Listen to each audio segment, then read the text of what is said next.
What's up, everybody? Thanks for clicking this video. Thanks for tuning into my channel. My name is Simon Hill, American from Louisiana, coming to you live from Budapest, Hungary. You're tuned in to Simon Hill Keeps It Trill. It's about 6:25 p.m. where I'm at right now, June 27th, 2024. Just got finished with the first part of my book react series covering Is the Turk a White Man, written by Murat Ergin. So go check out that video right here on my channel under the live stream of this one. But today I wanted to read 3 stories that I thought were very, very good, very important, very pertinent, that you should know about, and that relates to the topics that I cover on my channel quite often. So first topic I'm going to jump into is this one: tackling U.S. gun violence as a public health crisis. Will it work? Here is the Surgeon General of the United States of America. His name is Vivek Murthy, hopefully not related to Vivek Ramaswamy, that racist who ran for the president on the Republican ticket. He's also Indian as well. So hopefully there's no relation there, but hey, maybe that's his first name. I hope in India they don't put last names first. Either way, I've talked a lot on this channel about how gun violence is something that we need to tackle in America. It's killing our kids. Literally every single year, Americans sacrifice their children at the altar of the god that they worship, called the gun. And every single year, thousands, tens of thousands of Americans die unnecessarily. This doesn't happen in Germany, doesn't happen in Italy, doesn't happen in France, doesn't happen in Spain, but we allow it to happen in America. And people like to say it's not the guns that kill people, it's people that kill people. Well, you allow people to have access to the weapons that allow them to act out in moments of emotional distress, or that plot out revenge and murders and all sorts of stuff. People taking their own lives through suicide as well. It's absolutely not okay. So now the Surgeon General of the United States of America has to issue a warning to the public that gun violence is the #1 killer of children in America. When will Americans wake up? Anyway, gonna read this article from the BBC.com, written by Sam Cabral, published on June 26, 2024. U.S. Surgeon General Vivek Murthy has declared gun violence a public health crisis, a move aimed at curbing the U.S.'s role in leading the world in shooting deaths. I repeat, curbing the U.S.'s role in leading the world in shooting deaths. Not El Salvador, not Brazil, not South Africa, America. The #1 place in the world you can get shot. The #1 place in the world you can get shot is in the United States of America. Ain't that crazy? The richest, freest, most developed, prosperous nation that ever existed in human history can't even protect its citizens because we are beholden. We are held by the nuts by a gun lobby and crazy, stupid psychos who worship the weapon, who love guns more than their own children, more than they love other Americans. Let's read here. So in a first-of-its-kind report urging action, the country's top doctor noted that a majority of Americans or their family members have experienced gun violence. A public health approach could help, Dr. Murthy argues, as it did with changes to seatbelt safety in vehicles and warnings about health impacts of smoking cigarettes. He hopes to remove politics from an issue that has bitterly divided lawmakers and instead have Americans look at the impacts and the data. I want people to understand that full impact gun violence is having on the United States, Dr. Murthy told the BBC in an interview on Tuesday. So for every one life lost, there are 2 people who are shot and injured and are experiencing mental and physical health consequences. Family members who grieve the loss of a loved one, witnesses to these incidents, and millions who read about and hear about gun violence every day in the papers. Gun safety advocates are cautiously optimistic about Tuesday's advisory and see it as a step toward changing how the public view the issue. This is not a political issue, Dr. Chetan Satya, director of the North Wales Health Center for Gun Violence Prevention, told the BBC. This is about safer communities, firearm safety, and violence prevention. How come the Indians in America are the only sensible ones? Aside from the anti-Black racism that permeates in the Indian community, they seem to know what's up. Shout out to all my Indian Americans out there who are taking a stand against gun violence, gun ownership, and the stupid gun culture in America that allows 40,000 Americans to die every single year from preventable deaths. And for all the people, thousands of people that are shot every single year and have their lives upended. Not only because getting shot is a traumatic thing, but because we make healthcare in America so damn expensive. Imagine getting shot and then you get a $20,000 bill. Jesus. Continuing here.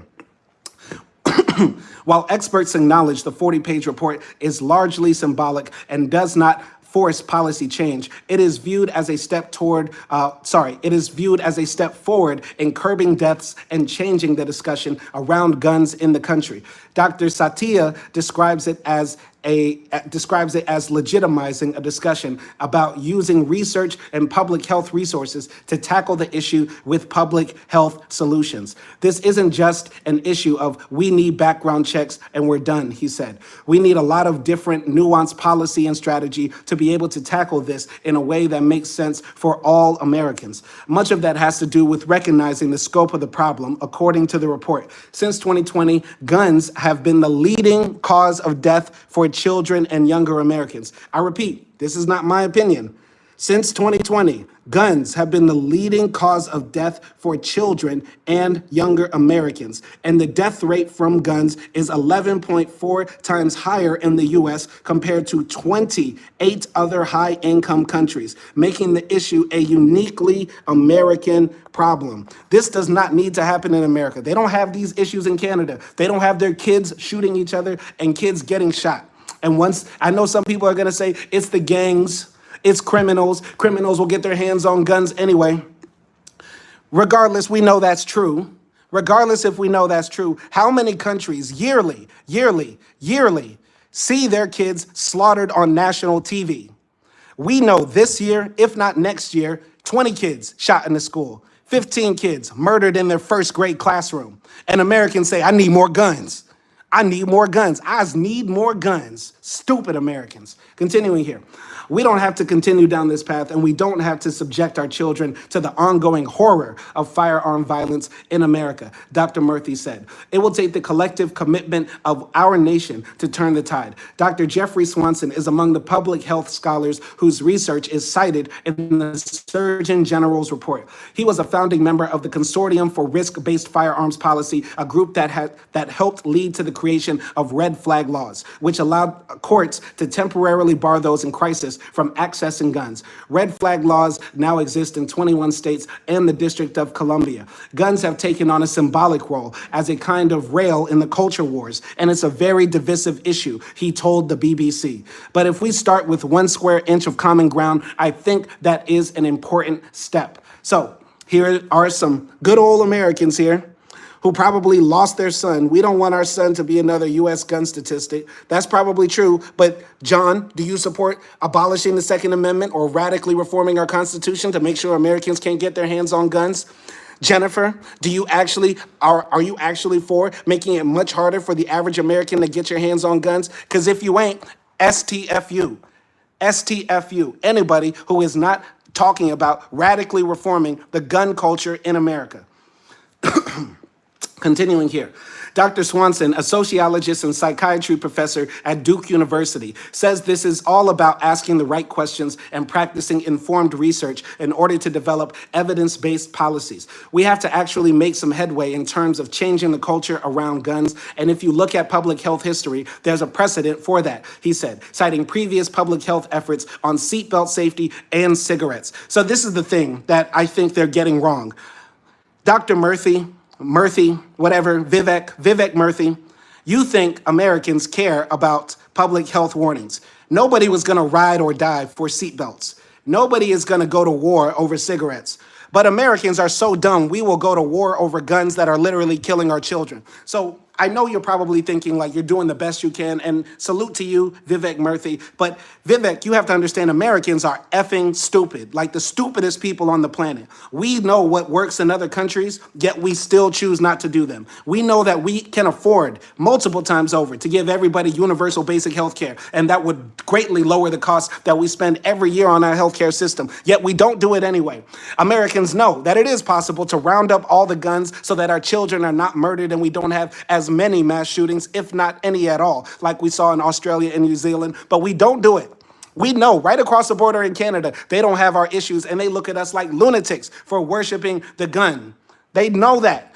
Americans know that, but Americans are too stupid to actually learn from the rest of the world because we're indoctrinated to believe we live in the greatest nation ever, which is why I'm sitting my black ass in Hungary, where I can look outside and know that nobody's gonna get shot today. I can look outside here in Budapest and know nobody's gonna get clapped today. I can look outside and not see people rolling around in wheelchairs because they got their spine knocked out from a 12 gauge. You feel me? Tom King says, yes, you're right. I lost my brother because of shooting. See? Every American got a story like that. Every American got a story like that. I almost would not be alive if I committed suicide when I had my guns, because I literally put the pistols to my temple a few times and thought about clapping myself. But thank God I didn't, because life is precious. Life is precious and beautiful. But so many Americans, there will be an American today, right now, putting that gun to his head right now and pulling the trigger. Those people need to get help. If you are suicidal, get help. If you are depressed, get help. But don't get the gun.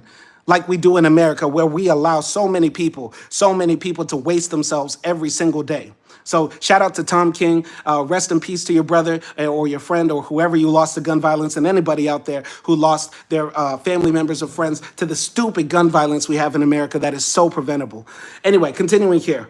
But while tens of nations' leading national medical associations have endorsed Dr. Murthy's report, the pushback from conservative Republicans was swift. On its social media, the National Rifle Association, the nation's most prominent gun lobby, fired back at what it called an extension of the Biden administration's war on law-abiding gun owners. Anyway, ignoring what the stupid Republicans said, shout out to my brother Vivek Murthy for trying to do the right thing and lead Americans down the right path.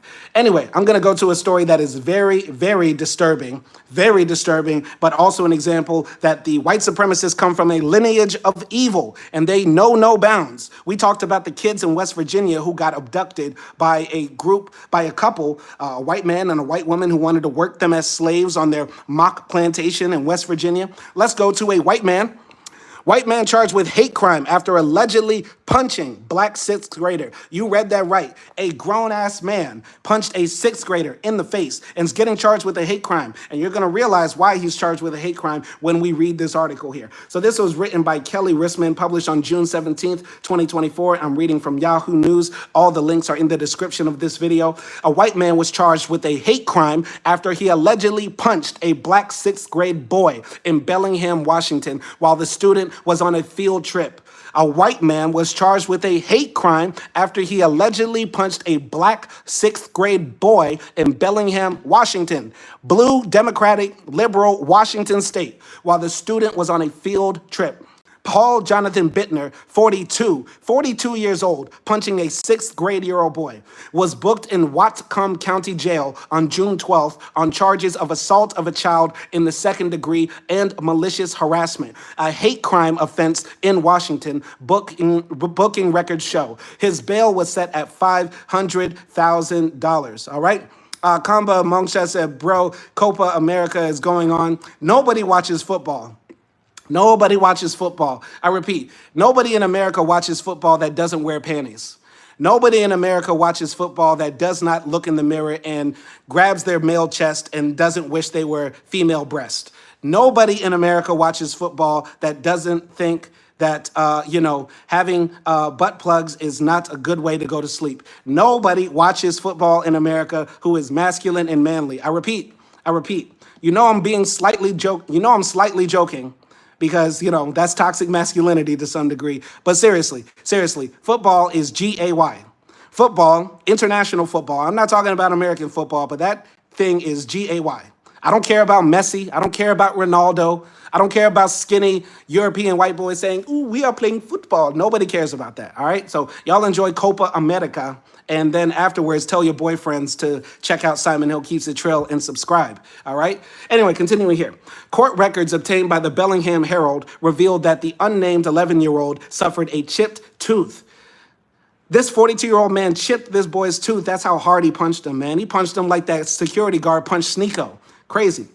Students were walking to the Pickford Film Center on a field trip when a community member physically assaulted and used racist comments towards one of our students, the Whatcom Middle School principal, Michelle Darag, said in a statement. While the middle school students were walking on the sidewalk, Bittner crossed the street, approached the child, and without warning, pushed the student.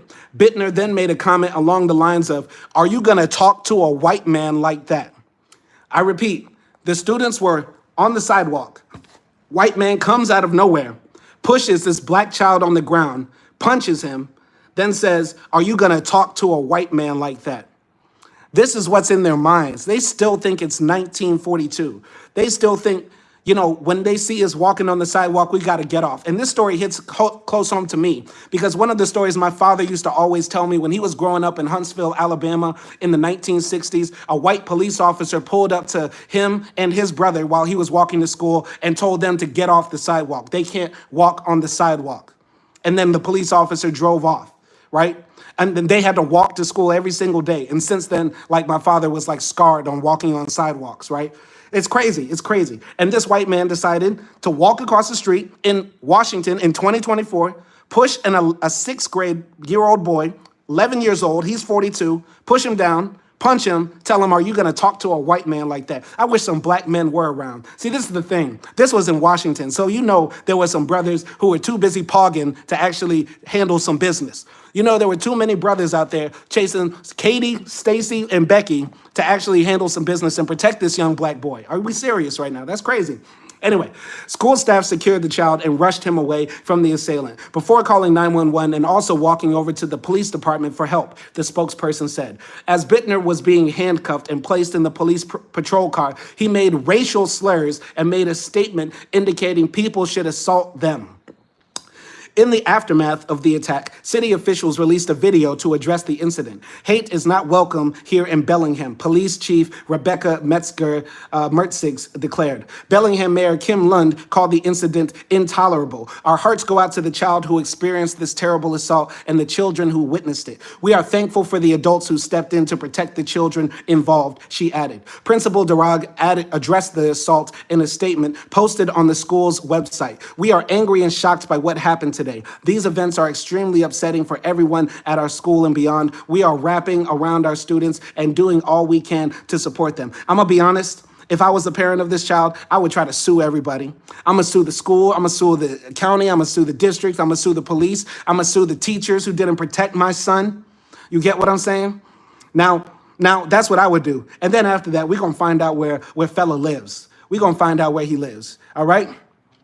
Anyway, going here, we will have additional counseling support available to all students as long as it's needed. Today, sixth graders will be concluding the day with a classroom circle where students can share their feelings and concerns, the principal wrote. The school district superintendent, Greg Baker, confirmed that the assailant was charged with a hate crime. He issued a statement denouncing the racist encounter. Bellingham Public Schools is absolutely opposed to anti-Black racism and racism in all forms. Our commitment to diversity, equity, and inclusion is not just a statement, but a promise to all students. We recognize that racism is deeply rooted and affects our systems and the lives of many individuals and families in profound ways. It's a collective responsibility to address and dismantle these injustices. I know I put the picture of Vivek as my thumbnail for this video, but I should have put the picture of this white supremacist so his face will live in infamy and we can keep track of where he is and what he is doing. He should not be allowed to be around kids. Just for the F of it, if I was a judge, I would make him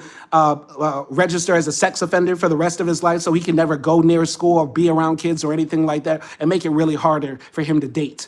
So how did you end up on the registry? I was a racist and I beat up kids. Anyway, Kamba Hogsha said, "Have you lost your mind? That's not very nice." Listen, man, I really hate football. I really hate international football. It's not entertaining. It's kind of a stupid looking sport.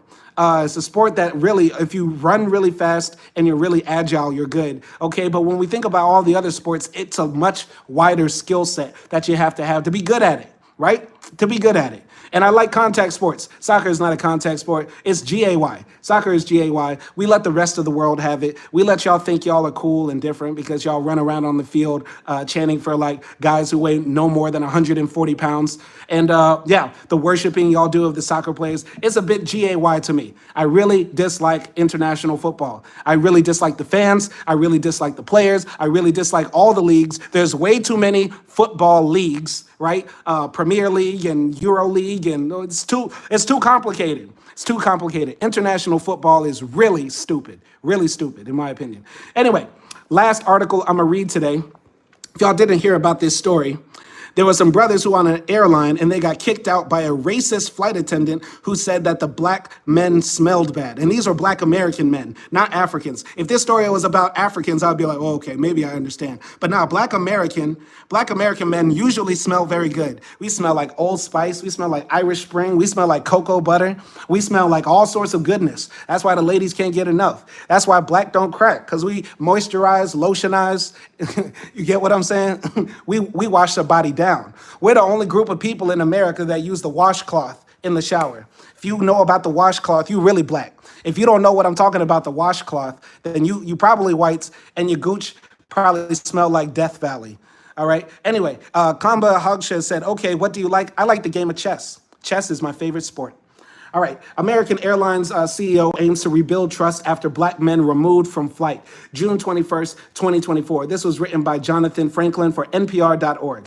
In light of several recent incidents involving alleged racial discrimination towards its passengers, American Airlines CEO Robert Isom says he is taking immediate action to rebuild trust within the company. In a letter addressed to employees and obtained by NPR, Isom wrote that he wanted to address an unacceptable incident where eight black male passengers were removed and later reboarded from an American flight in January. He says that the unfortunate incident that took place contradicts the airline's values and what it stands for. I am incredibly disappointed by what happened on the flight and the breakdown of our procedures, Isom wrote. We fell short of our commitments and failed our customers in this incident. I would say to Mr. Isom, whoever got those black men kicked off of those flights, whether it's the flight attendants, they should be immediately fired and barred from the flight attendant industry. And if it were customers that made that racial call, that did that racist incident to those 8 black men, they should be barred from flying on American Airlines ever again. Y'all gotta fly Delta. Oh, even worse, y'all are cursed to fly Spirit for the rest of your lives. Because you were racist on American Airlines, you will be banished to the spirit realm. Anyway, so Kamba Hogsha says nobody plays chess. It's not even top 5. That's why the rest of the world is really stupid. The rest of the world is really stupid, and they watch international football. So that's why a lot of people don't play chess. So yeah, I'll prefer a small community of chess players over the big international community of people who want to blow Messi. I will take 5 cool chess players who are nerds even over a group of guys, entire nations of guys who want to get on their knees and fillet Ronaldo, right? Like the way people talk about football is so GAY. It's really GAY. I want to say it on YouTube, but YouTube is constantly trying to get me out the paint. So if you support my content, if you like my content, like, share, subscribe, comment, because YouTube's always trying to get me out the paint because I keep it real black and raw on this channel. Anyway, so last month, as NPR reported, 3 black men came forward and filed a federal lawsuit against American Airlines, alleging they were victims of blatant and egregious racial discrimination after being removed from a January 5th flight from Phoenix to New York's John F. Kennedy International Airport. The 3 plaintiffs, Alvin Jackson, Emmanuel Jean Joseph, and Xavier Veal, say that they and 5 other black male passengers were removed from the flight without any valid reason based solely on their race. The 8 men did not know each other and were not seated together on the flight. Isom's letter outlines a series of steps that the airline will take to strengthen diversity and inclusion at the company. The steps includes creating an advisory group that will focus on improving the travel experience for black customers, reviewing and enhancing the company's internal reporting process for cases involving alleged allegations of discrimination or bias, reevaluating its policies, practices, protocols, and organization culture to recognize and identify areas for growth and improvement, and educating its employees to recognize and address bias and discrimination. Now, part of me is surprised that this happened because flying nowadays is not as glamorous as it used to be. All right? flying is not when you were flying in like the 90s, you could light like a cigarette. I don't even know if you could still light cigarettes on the plane in the 90s, but like, you would get dressed up. People, my parents used to tell me they would get dressed up when they would take a flight. Like wear a suit, wear nice slacks. Now people showing up to the airport looking like Sexy Red. Now people showing up to the airport wearing hair bonnets, tank tops, wife beaters. You know what I'm saying? Like flying nowadays, you're seeing all sections of society. You're seeing like fat, sloppy people that you would usually see in Walmart aisle 4. And then you're seeing like, the rich executive who's trying to play like low key. Maybe you'll catch a celebrity. Maybe you'll catch like a C-list rapper, like, I don't know, Youngin Ace or Mace, like catching the same Delta flight you are to Dallas or something. I don't know. But, it's so crazy that all of America flies, right? And yet people are being racist. Like if you're flying expecting not to see black people, it's like saying, I'm going to take the bus in New York City and not see any Hispanics. Like that's crazy. That's crazy to be racist on a plane, on an American Airlines flight from like New York to Atlanta or something. And you expect not to see any black folks. And when you see 8 black men who don't know each other, you want to report to the cabin crew, hey, kick them Negroes off. That's crazy. That's crazy. Now, a part of me also wants to say, possibly this is a Karen who wants to get revenge because she went viral like last year or 2 years ago for like acting crazy on a plane when there were mask mandates were popping and something like that. So she's like, I'm gonna get back at all those black men who are roasting me in the comment section. Let me call the police on these black men and say they smell on the plane. Once again, black American men, you can say whatever you want about us. The last thing we do is smell. The Africans be musty. Africans be musty. Nigerians be musty. Kenyans be musty. Tanzanians be hella musty. The last thing you'll ever say about a black American man, you can say we're deadbeat dads. You can say we're criminals, we're thugs, we're gangsters, but we're going to be a deadbeat dad who walks out. We're going to be that thug that puts 2 in your chest. We're going to be that drug dealer who's slinging crack out the handlebars, but you'll at least say, is that nigga wearing Tommy Hilfiger? That nigga smell like Old Spice from a mile away. Black men smell good. Black men in America smell good. So say like if the cabin crew should have been like, that's a wilder crest. Like no, black people in America smell the best. Like in America, like when it rains on white folks in America, you would think a wet dog, a wet stray dog had just passed your nose. You get what I'm saying? How are you gonna make a valid call? Excuse me, cabin crew, these black men, these black American men, because I heard them speaking in their slang and their ghetto talk. These black American men smell. Now, they didn't even say they smell like weed. Like, that would make sense. They didn't even say they smelled like weed, like marijuana. They said they smelt like body odor smell. We are not Tanzanians. Anyway, Kamal says, I'll stay grounded before I'm remanded to the spirit realm. Yeah, that's the thing. Anybody who's racist on an airplane, your punishment is you have to fly Spirit for the rest of your life. Avery said, Africans stank. They be stanking. Boy, you have not smelt a human until you land in Dar es Salaam Airport. And that's all I got to say.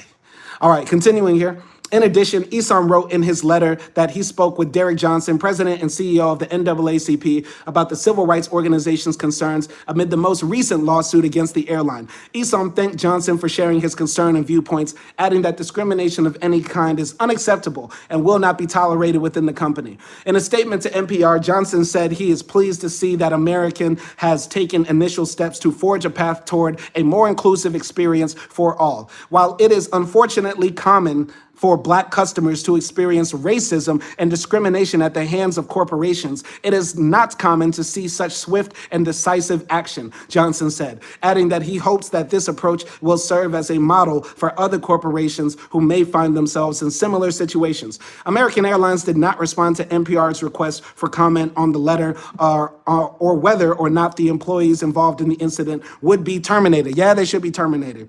Representatives for Jackson, Joseph, and Veal also did not respond to NPR's request for comment. Concerns involving instances of racial discrimination have followed American Airlines for several years, which resulted in the NAACP issuing an advisory warning in 2017 for Black travelers to be cautious about flying on the airline. The airline's then chairman, Doug Parker, responded by saying the company does not and will not tolerate discrimination of any kind, resulting in the advisory being lifted in 2018. The thing is, the only time they notice discrimination is when they say stuff like, this is racism in the minds of white people. Unless somebody is burning a cross, calling you the N-word while killing your mother, there is no racism. And unless all three categories are met on Sunday at 2 p.m., that is not racism, right? We need to lower the standard to at least an understandable, reasonable standard so that we are able to make these complaints and get these racists fired and these people who are being racist on airlines against black flight passengers to be banished to the spirit realm, which is what we want. Okay, so that's all I got to say for these three articles. You can find the links in the description of this video. Shout out to everybody who jumped into the comment section. My guy Kamal, my guy Isaac Selnick said hello. Shout out to you. Shout out to Avery Adams. Shout out to Kamba Hogshaw. And shout out to Tom King. Y'all be easy out there and peace.